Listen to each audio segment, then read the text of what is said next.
Welcome to Ask the Accountant, the podcast that is made for you. Weekly podcast live Mondays from 8:30 a.m., released on the podcast service of your choice on Wednesdays. Your main weekly hosts, Aaron, Patrick, and Johann Goree. Got something to ask? Submit your questions below or ask during the show. Podcast loading.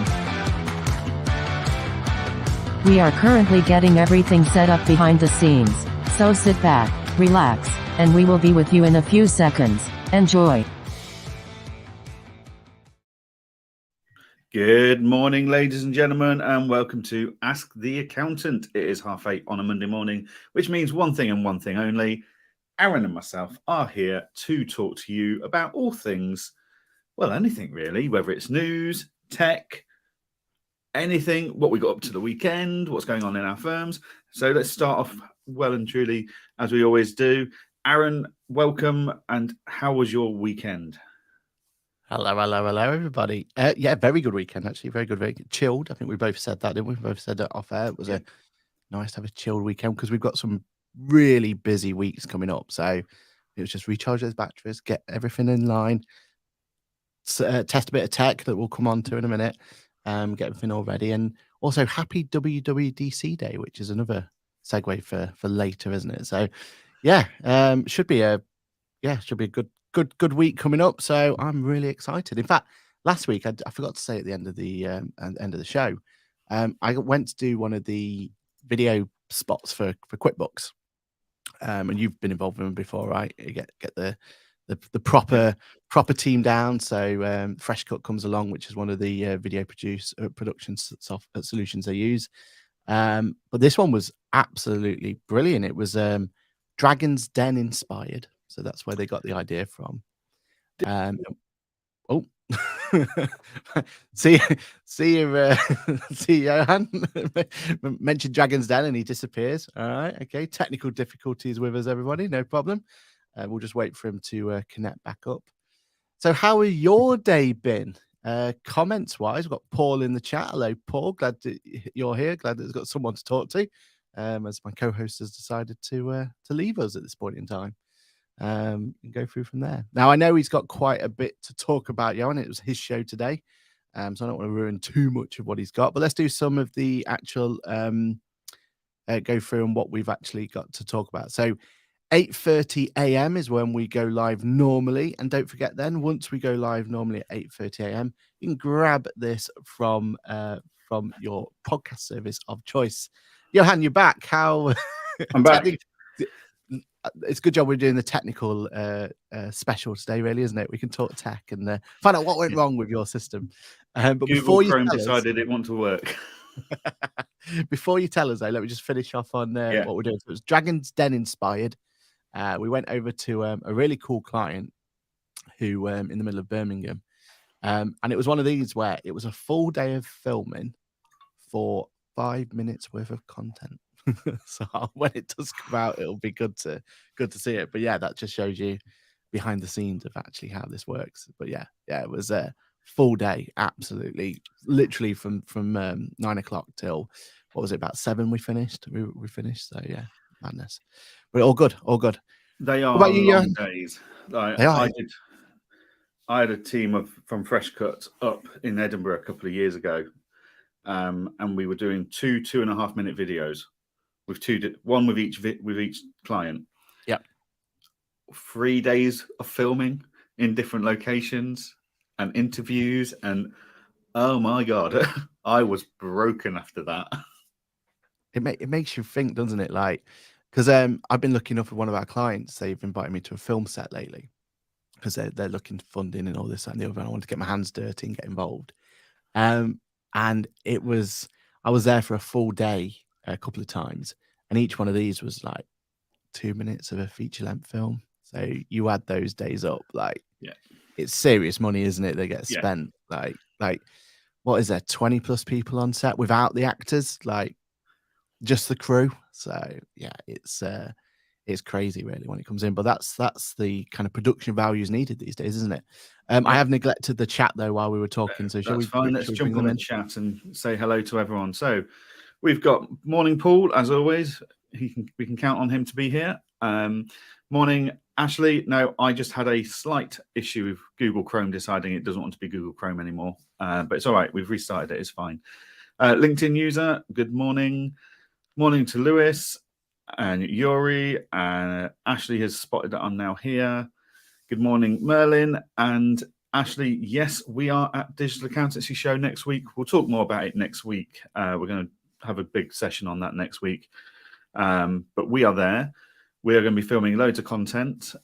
Aaron and I are speaking with Jordan Vickery about the importance of events and how they can help accounting and bookkeeping firms to grow and build better relationships with their clients. In the same way, holding events helps software providers with accounting firms. So we'll be doing that. And then I've got another 2 speaking slots on top of that as well, just to keep me really busy. But we'll talk about that next week, and morning Andy as well. This week, as Aaron mentioned when he was doing his review of this weekend, can I point out we've not mentioned the improved Mercedes performance at the F1 this weekend. That was very promising. But more important, today is WWDC day for the Apple fans amongst us, which means basically at 6 o'clock tonight, Aaron and I will be glued to YouTube or the Apple website, wherever we're going to sit and watch it. And we're going to find out what all the latest new toys are, shall we say. No, it's tech, but it is like a new toy box for us, and the new softwares and what it's all going to do. And the reason we wanted to talk about that today is it doesn't just impact us on a personal level. It actually impacts us on our business level. Like I know my client meetings are more informed when I have my iPad available to be able to look at things and do things and take my notes and stuff. They look more professional. It's more in brand than me using a bit of paper. Our phones are now enabling us to have more connectivity and do our Zoom calls and stuff everywhere. And there's a big release rumored to be happening today, which is in the form of a AR headset, basically. So, Aaron, you've done videos on AR in the past, and you've tried to run QuickBooks from AR in the past. So, talk us through why AR is going to be potentially a groundbreaking bit of technology for us, and what are the opportunities for us as an accounting or bookkeeping firm, or any business for that matter, that AR could bring to us? So, quick technical point there. It is VR that they're still, it's VR and AR. So just to clarify on what the difference is, because I think this is important, because I think when we're looking at future, one of those, it's going to be a competing brand, right? And one of those is going to come out on top. So VR is that virtual reality. You put your headset on and you can't see anything else. All you can see is whatever the software providers decided you want to see. AR, though, augmented reality, is you put the headset on, you can still see the real world, but you've got little bits popping up here and there. And the idea would be, and the best way I could describe it is, if you like your films, Iron Man, when he's got his suit on and he's going through and it's got telling him, how much power he's got in his suit and all that sort of stuff. That's AR, that's augmented reality. Now, with this push for VR, and I think the reason I'm excited about Apple being involved is because I feel like this could be the first time when it becomes a mainstream product. At the moment, you have the opportunity to go and buy VR equipment. I've got one just here, quote unquote, like the best in the business for business people at the moment. It's supposed to be it's called the Meta Quest Pro. And the idea would be that Facebook, who are Meta now and have it's their business orientated VR solution. So in theory, it should be, quote unquote, the best one for use for business. The problem we have at the moment is that from a VR point of view, there's just not enough adoption. Like there isn't enough of a buzz out there for software developers. And, from a software point of view, why would they put their resources into making a VR capable or VR compatible XYZ? Yeah. Because there's not enough adoption there. There's not enough people going, oh, that's going to work for me and going to be cool for me. So I feel that's what's always held it back. And when you think about it, like how many times have you gone onto Facebook or Instagram or anything and bought something off their app store? Probably never. Probably didn't even know there was an app store for those devices, right? But there's a whole app store ecosystem that's in there. Whereas for Apple, we download them probably once a week or whatever, don't we? Trying out a different app here and a different app there. Yeah. And I feel like that's going to be the big kind of reason why I'm excited, because finally we've got an opportunity to be to have the chance to, you know, grab a piece of tech that could hit the mainstream that actually could fundamentally change the way that we actually do business and go forward.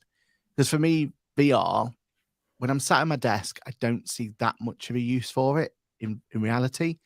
Yes, there's gaming applications and they're fine, and they're you know, there's something a bit quirky about them, and for, you know, a bit of entertainment, brilliant. But what I'm really interested in is how can we use it for business, and how can we use it to help us deliver our services. And again, if I'm sat at my desk, it's probably not going to be helpful to me, even with that utopia of, you know, you just put your mask in and you can have a virtual meeting with someone. That's fine, but actually, if I'm at my desk, it's much easier, much more convenient just to jump on Teams or Zoom.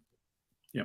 So I still feel like that's not the target audience. What I feel like the target audience is when I'm not at my desk, when I'm away from my desk. I feel that's where a solution like what's behind me would work perfectly.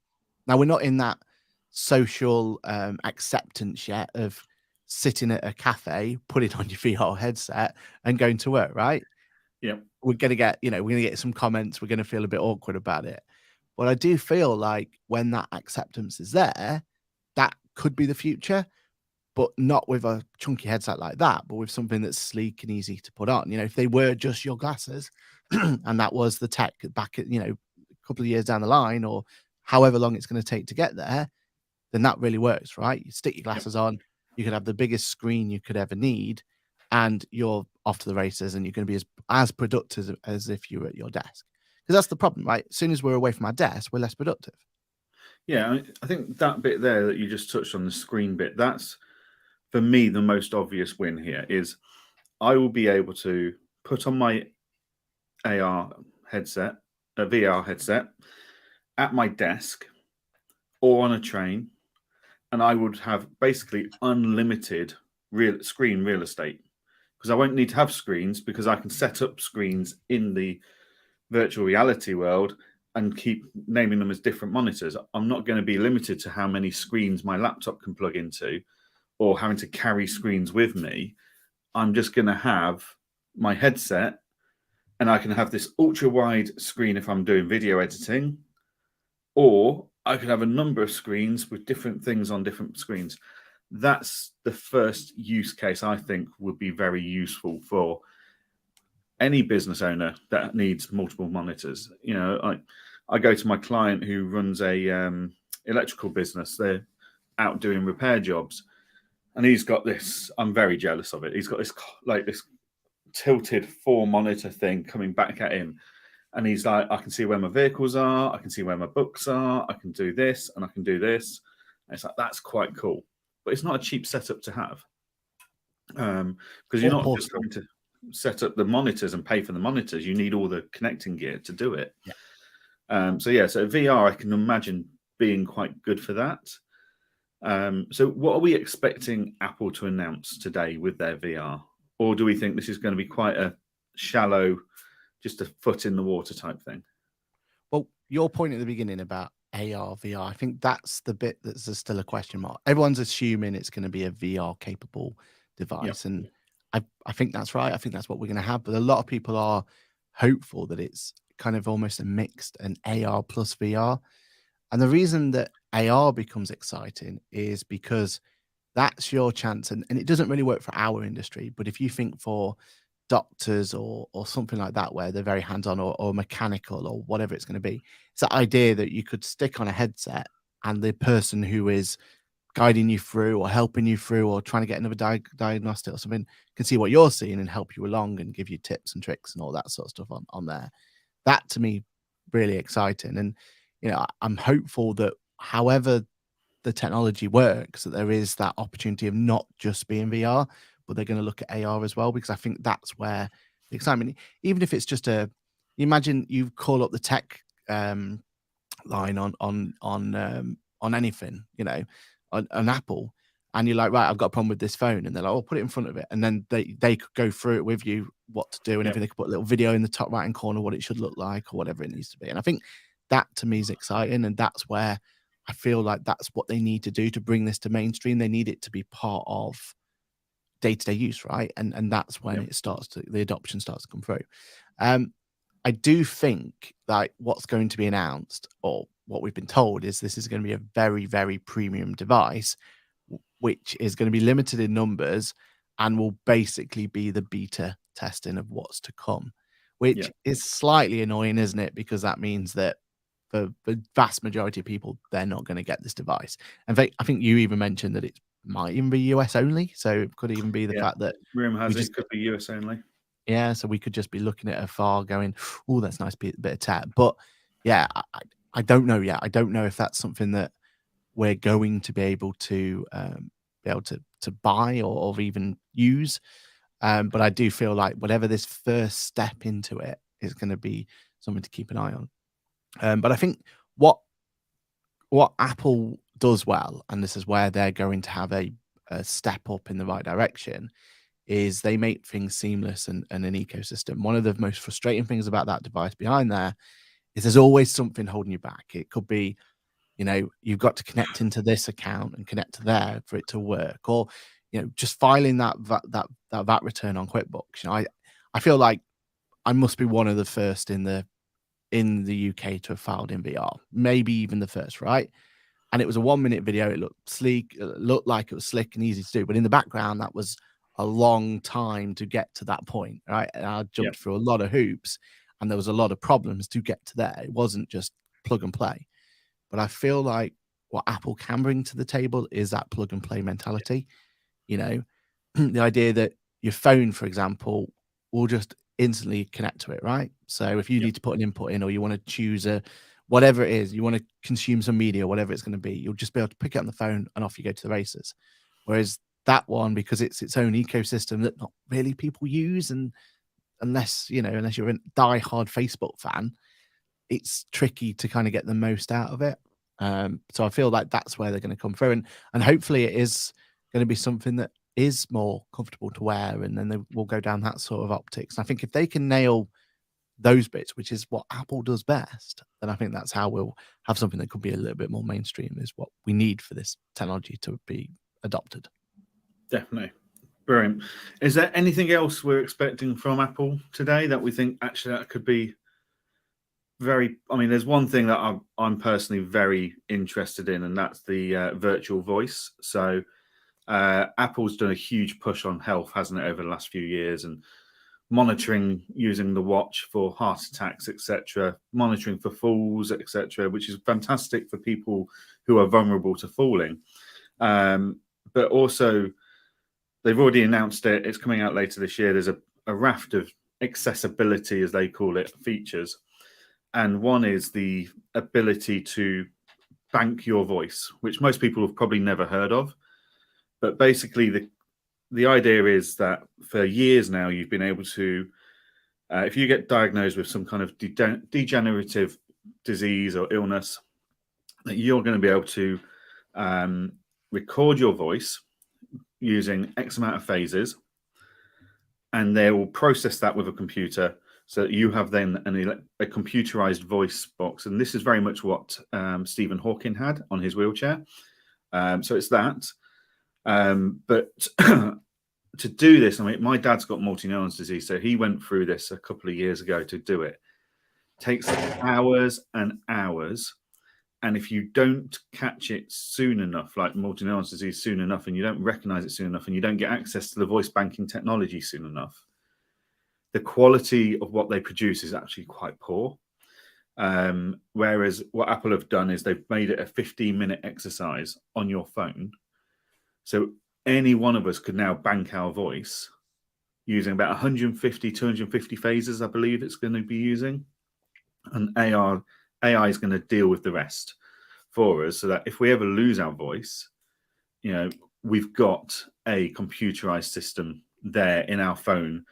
That means we can type out what we want to say, and it will say it in our own true voice.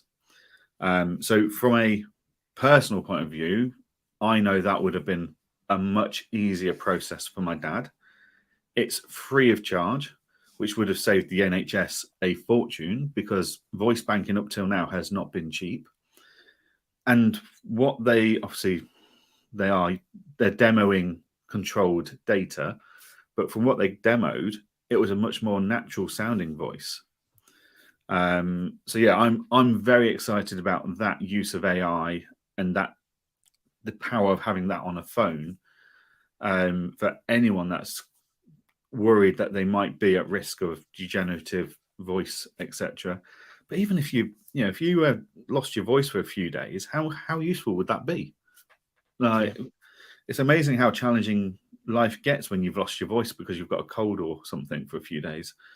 But yeah, is there any other tech out there that you've seen rumors of that they're bringing to the operating softwares or anything that could really power the experience in our firms and make us more efficient? Yeah, so WWDC is more software focused, so you don't normally get too much hardware from this event. But from a software point of view, like the voice banking technology is really, really fascinating to me as well. I think you're right. I think it's one of those, isn't it, where it's quietly going to be introduced, but it will be a massive game changer. Yeah. I know of people who have still got voicemails from from loved ones who sadly passed away, but they're so protective over that, and they're scared of the day that voicemail is going to go, that sort of thing. So that can bring comfort, right? And that can massively help. And from a creative point of view, the idea that we could have opportunities to change things or dub over voicemail or whatever we're going to use for it is going to be powerful for that sort of thing. Like you said, even if you just lose your voice, it's going to be great. So I love that, and I think what that shows is this should be a step in the right direction of Apple saying, look, we're miles behind on AI at this point. Siri compared to your Google voice assistant compared to the other one that we can't say that begins with A because it will trigger everyone's in their houses. But those devices are far, far more superior as in a service than Siri is. Yeah. And Siri has always been hampered by the fact that it was so security focused, which it should be, and we should be security first. But because it was so security focused, it never had its chance to show its legs and what it can do. So I'm hoping that with that AI, because that's got to be a security focused issue with that voice banking scenario, they must have thought or figured out, how do we make this security first? How do we let people do this without feeling there's going to be a security issue? And if they've nailed that, then hopefully that means they can let the shackles off Siri, etc., and go off to the races on there. So I'm excited for that. I think that could be something that we'll see. And for me, the one that I always get excited about is iPadOS. iPad to me is one of the most important tools I've ever had. Like you've said it yourself, like instead of bringing a notepad and pen to a client meeting, I always bring my iPad. I've even started now with the client's consent. If I'm in a face-to-face meeting, I'll just set it to do a little recording as well. So I've got that copy of it, because the recording of our Teams meetings have been absolutely important to us going forward. Like just being able to grab that, go back in, grab whatever we need to is so useful, so much more efficient. So I think the evolution of the iPad could be huge. I think this is the time when iPad steps up and becomes more useful. We've just had a release of Final Cut Pro, which is the editing software, the video editing software on there. And that kind of shows what the power of the iPad can be if you give it the right tools. So I'm wondering what's next. I'm excited to see what's coming up. And every time a new iPad OS or iPhone OS, and even back when I was working in accounting practices, as a full-time job, I'd always jump on those and find out how that can be useful to us. To the point where I was working for my last firm, I was straight onto IT the day that WWDC was on. It's like, is there any chance we could just look at this and see if we can implement this and bring this into it and everything else? Because that's what they're bringing this software in for, right? They're bringing it to give us new opportunities to help us actually do our work in a more efficient manner. So yeah, it's always worth keeping an eye on it, seeing what's there. And I do think that this year is going to be AI driven. So it should give us an opportunity to see what that next step's going to be, and how someone like Apple, who never first to market, but always come normally with an opportunity to become best in class. So let's see exactly how that works. Yeah, definitely.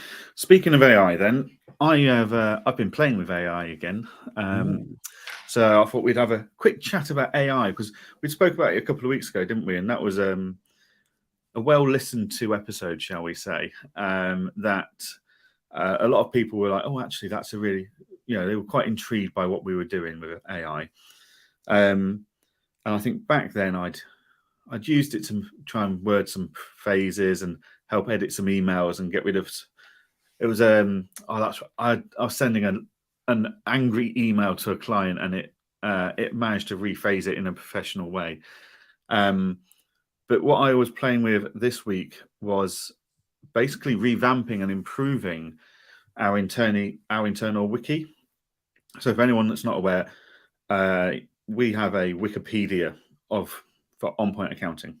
So in this database, which is stored on Notion, it is a series of pages where we have all the information that in theory we ever need. It's normally just straight from my brain into into Notion, and it's very much reliant on me. I normally just put in like, I need to talk about this at some point. I need to talk about that at some point. I never flesh it out. And there's loads and loads of the tabs I've got coming soon, because it's an idea I've had and I've not actually done anything with. Well, in the space of about 3 hours, I completely populated the whole of our wiki and updated it using ChatGPT. So I thought I'd just go through that and kind of what I'd asked it to do. So we have to remember ChatGPT doesn't talk to the internet. It doesn't know anything since 2021. And it's not good at numbers. So one thing I did try doing is I threw in a monthly profit and loss from QuickBooks. I exported that as an Excel sheet, copied all the columns, stuck it into ChatGPT. It could do the basics. Like it summarized, like, this is how much you've done in income. These are your outgoings. These are the biggest. This is the biggest income area, followed by this, this, and this. It did that, but it couldn't tell me, like, month on month what the growth in any percentage terms was. It could just go, yeah, it's increasing month on month, but it couldn't tell me what it was increasing by. And that's because it's a literacy algorithm. It's not a numeric one. So it still does have its limitations, but how much time do we potentially spend on developing materials for our team to read and work on, and our working processes and systems? So I literally went on to ChatGPT, onto the website, and what I really like about it is you can train it at the start, and I've got a few different conversations so it knows different scenarios. So I've got one scenario where you're a senior accountant in a UK-based accounting firm. You're training a new accountant in your firm. So I've set the scene. I've then said, right, develop a training outline for whatever topic it is. So I did self-assessment, PAYE, corporation tax, annual accounts, working papers, etc. So it created a training outline for each of those topics, and it was very good. It's like, oh, I hadn't thought about that bit, and yeah, actually we do need to cover that. And I suppose I just subconsciously don't think about that because it seems an obvious thing that surely someone knows, and maybe they don't. So it was a really good training outline. And then I said, right, now take this training outline and create a detailed reference guide that the new accountant can refer back to while carrying out the work. And it did it, and it did it very well. Very, very little editing needed by me. The only major editing was it likes putting Z's where S's should be because it's a bit American. The recognized was spelt with a Z instead of an S, that type of thing. And then I said, right, now create a FAQ document for this topic.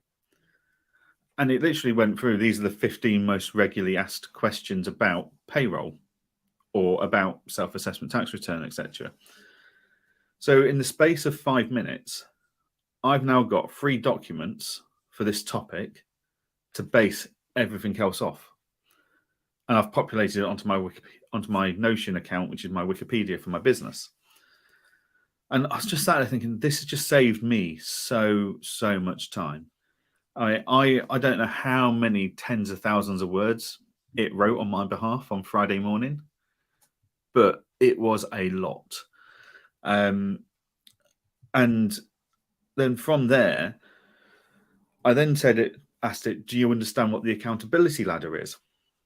And it gave me a short explanation. I said, right, taking the context of an UK-based accounting firm where the client is the focus, generate a document explaining to staff members the accountability ladder and how they can use it to deliver our cause and values.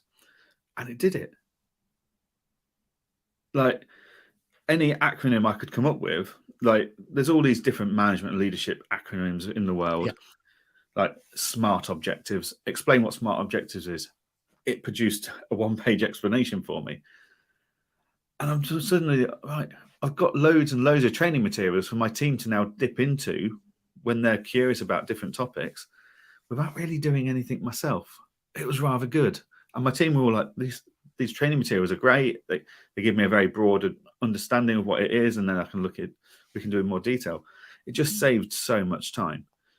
Now you're using the Bing AI, I believe, which is Chat GPT, but it's connected to the internet. Is that right?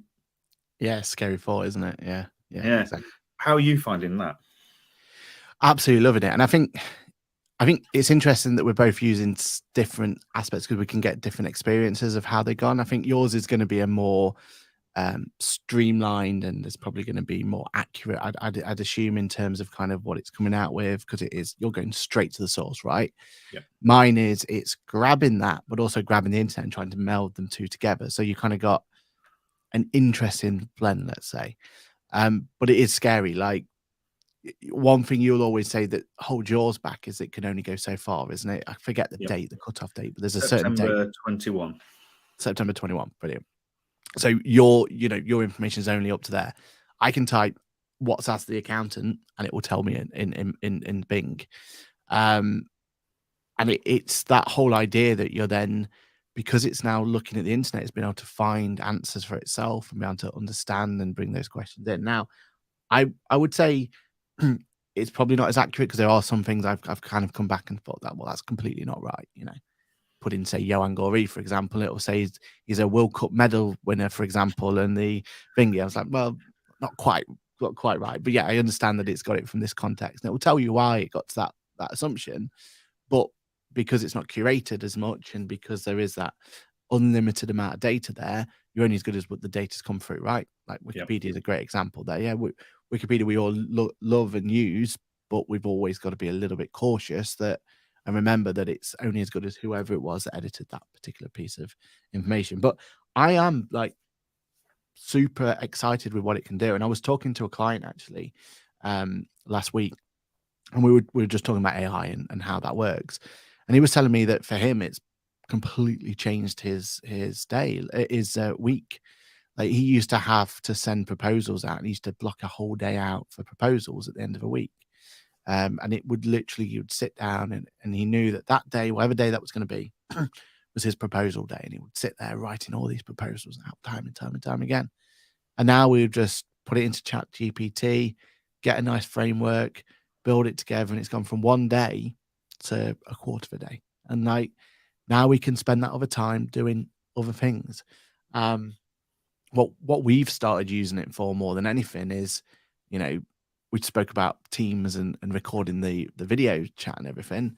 Well, we'll get the AI then just to come out and give us a brief overview of what it is. And that brief overview is what goes into the meeting notes. Yeah. Link to the full video if they want to, but who's got time to watch a full hour-long meeting, right? But a nice little brief overview of what's there. Brilliant. Everyone's on page. Everyone should be able to see that. And what's clever then is the AI can also read that. So if we need to reference it to something, oh, by the way, the client told you that on this meeting at this time. That's pretty cool, right? So that's where we're starting to really push it for. I think what I use it for the most, and I think this is where we've got to challenge ourselves of how we use it, is if I've ever got any kind of content block in socials, if I've got a post I need to put on LinkedIn or a video I need to do on YouTube, I like to quickly throw it out there, see what kind of templates it should be. And then my job then is to grab that template and put it in my language and put it how I would want to do it. Maybe try and make it more entertaining or whatever I can add value to it. And I think that's where it comes really powerful. Like you said, throwing out those templates for you, then gives you that kind of framework to go through and add your value to it. And I think that's where, when you kind of mix the two together, that gets really, really exciting, doesn't it? Yeah. And so like one of the things I did was I said, create a process for how you register for a limited company in the UK, or create a process for how you register to be self-employed. Include relevant links in relevant steps. Buff, done it, seconds. It's like, it would have taken me ages to write that, and I'd have missed steps. And, it's like, if it can do that. You'd have had to test it, then go back again, then come back again. Yeah. So it was, it saved me a ton of time. LinkedIn posts, I keep putting in things to ChatGPT to create a LinkedIn post, and it's just so far off the mark for me and my personal posting style. Yeah. So it throws out loads of emojis. It's too hyped up. It's too long. It's just not in line with me and my tone of voice, etc. And I must admit, that's where Bing becomes quite exciting for me. And I think that's why they've got that nail right, because on the right-hand side, you can dictate, but very much like Grammarly, what your style needs to be. So what I would tend to do is, like, maybe I've got an idea in my head, I'll put it into it and it'll do it. And I'll write it my own. Ironically, I'll probably move it to Grammarly and write it in there so that it's actually spelt right.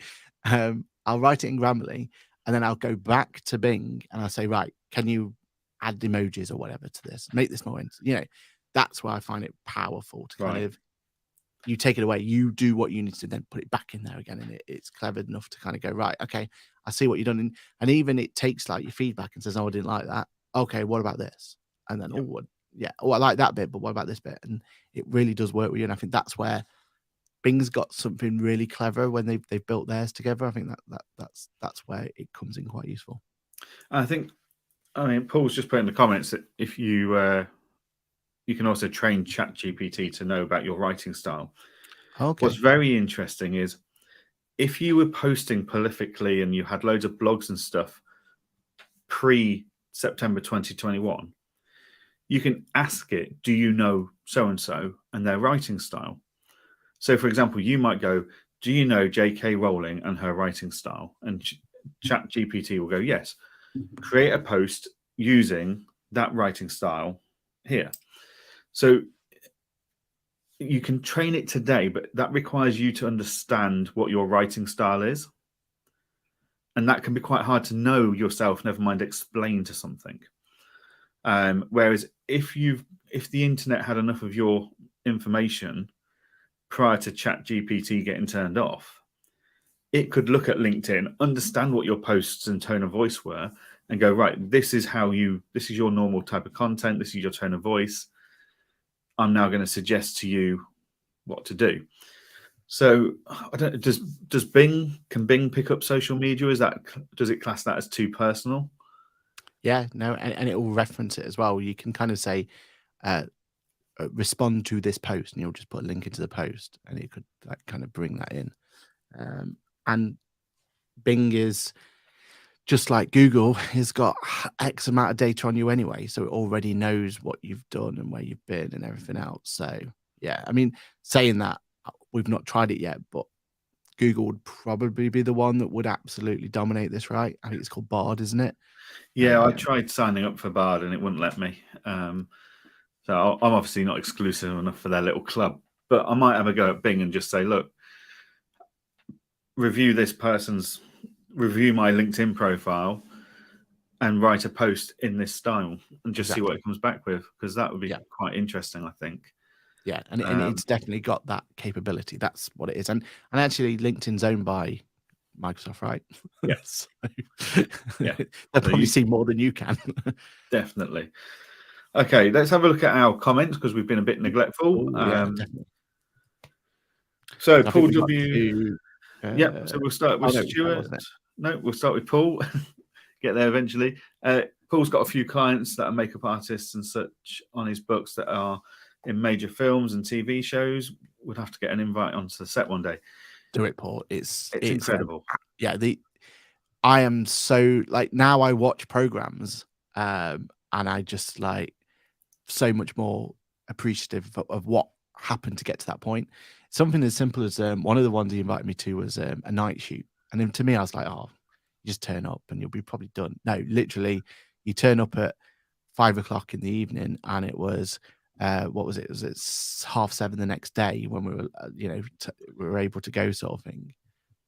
And yeah, it was scary. And also, definitely get yourself on set, because the amount of business I got from that couple of days, it's been insane. It's everyone's just going like, oh, I didn't know I could do this, and my accountant's never asked this. It's one of those things where, because you're on set and can see what the problems they're going through, you can problem solve for them, solve those questions, and you build those relationships with them. So yeah, highly recommend doing it, Paul. Definitely. And you know what, you learn so much as well for your own skill set, like for making videos, social media content and stuff. Once you see how they do it for Hollywood, you kind of go, well, actually, we need to boil it down a bit, but that same approach can be done for us. Stuart says, good morning, both. What's with this working on Monday stuff? Yeah, it's quite nice, isn't it, not to have a bank holiday again? There's been too many bank holidays for my liking. Kirsty, good morning to you. Always a pleasure. BADR, Aaron. Entrepreneurs Relief, basically, isn't it? Yeah. A new Entrepreneurs Relief. So, yeah. Business Asset Disposal Relief. That's the one. Yeah. I still refer to it as Entrepreneurs Relief. Yeah. But yeah, so yeah, you get 10% off your first million, and then is it 20 or is it 20? Is it just capital gains? It just jumps into capital gains. There's no other relief that is there. So it depends on what your capital gains is going to be, isn't it? So yeah. So yeah, the first million for you that you sell your business for, your shares for, you'll get 10% tax on it. After that, it is subject to normal capital gains, not just a fixed 20%. Just be careful, because there's some transition issues if you've already used Entrepreneurs Relief, blah blah blah, and you're trying to use the new one. So yeah, just seek advice on that one, because that's the sort of thing where a half an hour proper conversation with an accountant who knows you inside and out, you could save a lot of tax, and there'll be a lot of opportunities there for you. So yeah, do seek advice. Definitely worthwhile. Most accountants won't charge you too much for it. So yeah, it's worthwhile on that one. Yeah. So Paul says AR would be more acceptable in public, first because it's not all inclusive of your vision, like the HUD systems, etc. I think augmented reality is going to be very powerful. And you know what? It'd be nice that everyone wears glasses. Like, remember when you were at school and you were kind of the odd man out for wearing glasses? Harry Potter. How many times? Come on. That would be the guy without glasses. It's like, oh, you're not not augmented reality. Yeah. I tell you what, though, even for us, is there a world? Does this work? Like, we're trying to figure out how to do remote working properly, right? And we're still struggling to figure it out. Is there a world where you go, oh, you've got a problem? No worries. Let's just hook up to your AR kit, and we can tell you exactly where to click here, there, everywhere, and everything else. Software queries for Client Engager would be so much easier. This is it. Exactly. Kirsty says. Kirsty's been listening to the Stephen Bartlett Diary of CEO. He had the ex-CEO of Google on last week, and he was talking about AI and what he can do. And yeah, Kirsty was saying it was really scary what he could do. I mean, it is very scary what it could do, but the power you could harness from it is incredibly exciting. I think AI is probably the most exciting tech to come to the world, but also the accounting industry.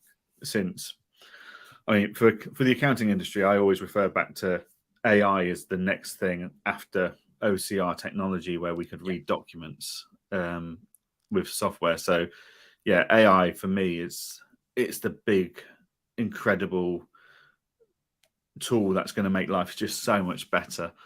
Will I use it to analyze my emails and create responses? I don't know. But if it saves me spending a day creating training materials and documents and procedures for my team, so I can go out and spend that day with clients or have the day off, whatever it is, then yeah, that's a huge benefit for me.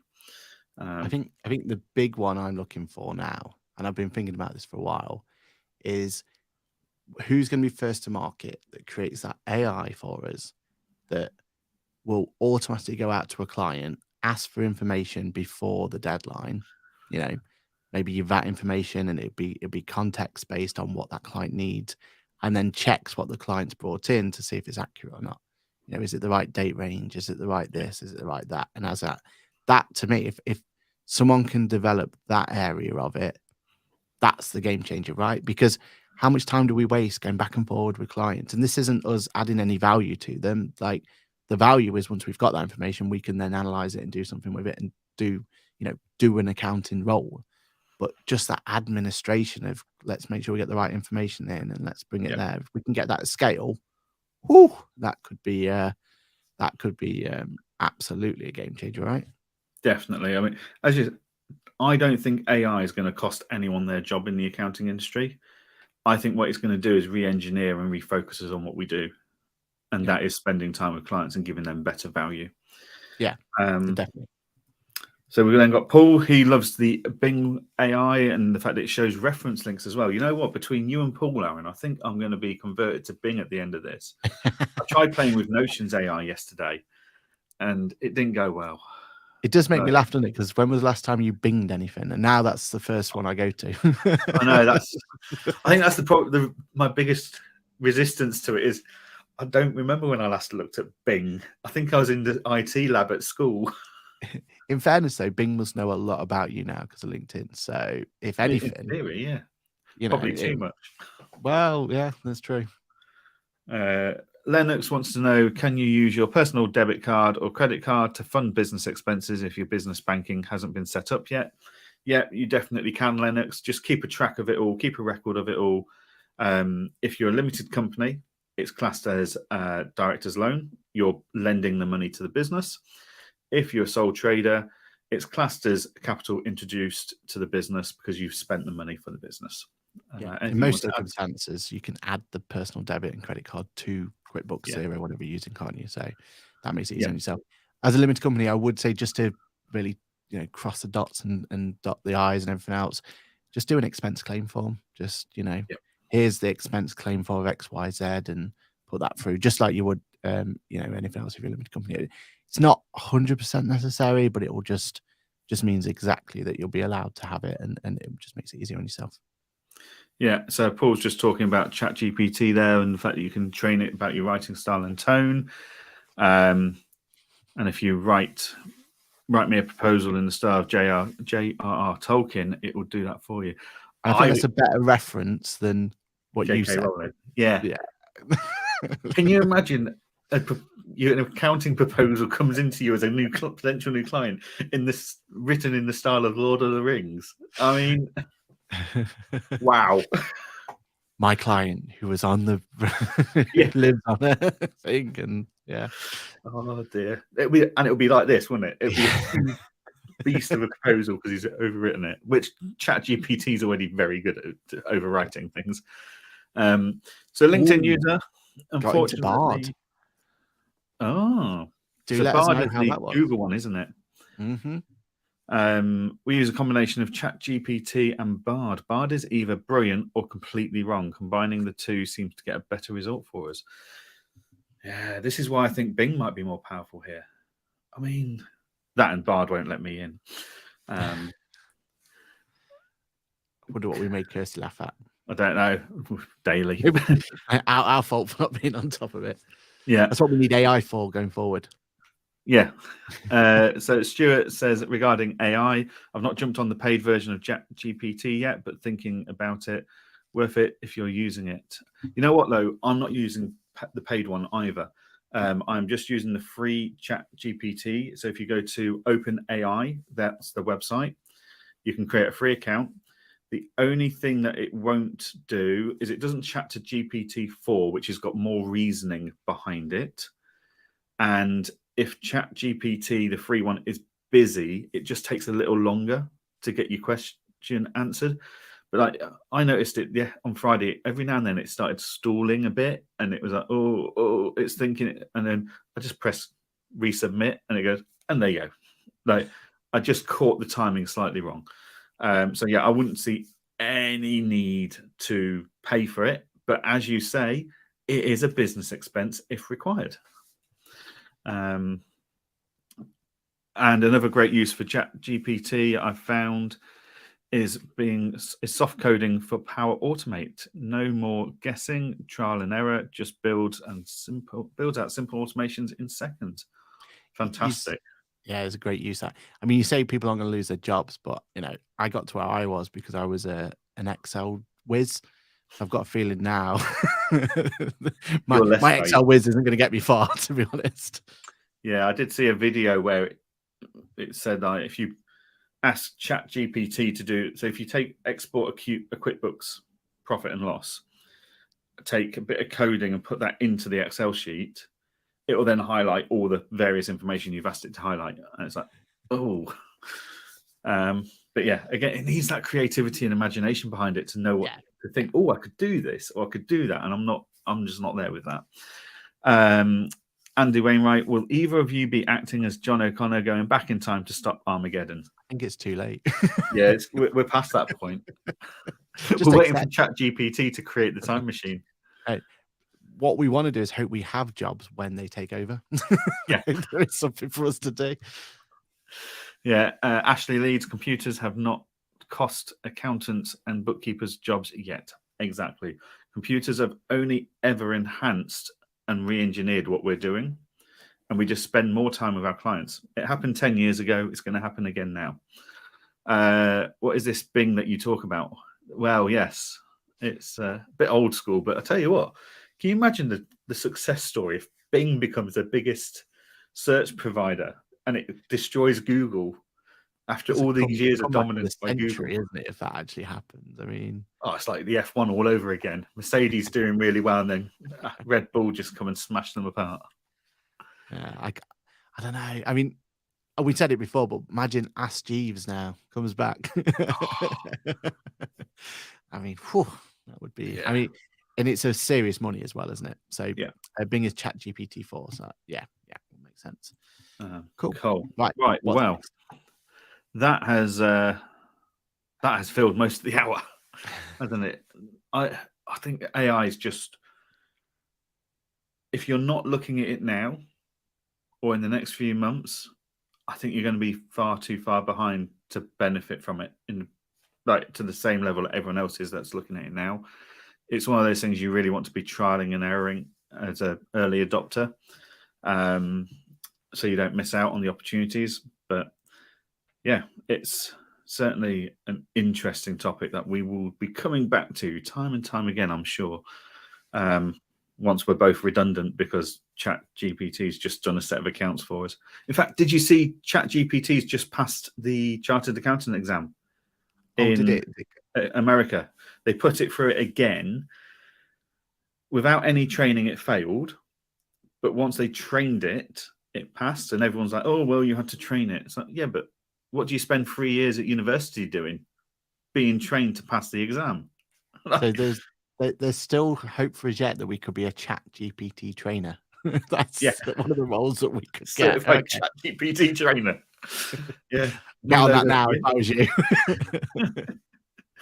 But yeah, so yeah, no, ChatGPT and AI in general is just incredible. We are very much looking forward to seeing what comes out from Apple today, and the bank balances aren't. My bank balance is already sweating and twitching about the idea. But hey ho. Aaron, what have you got coming up this week?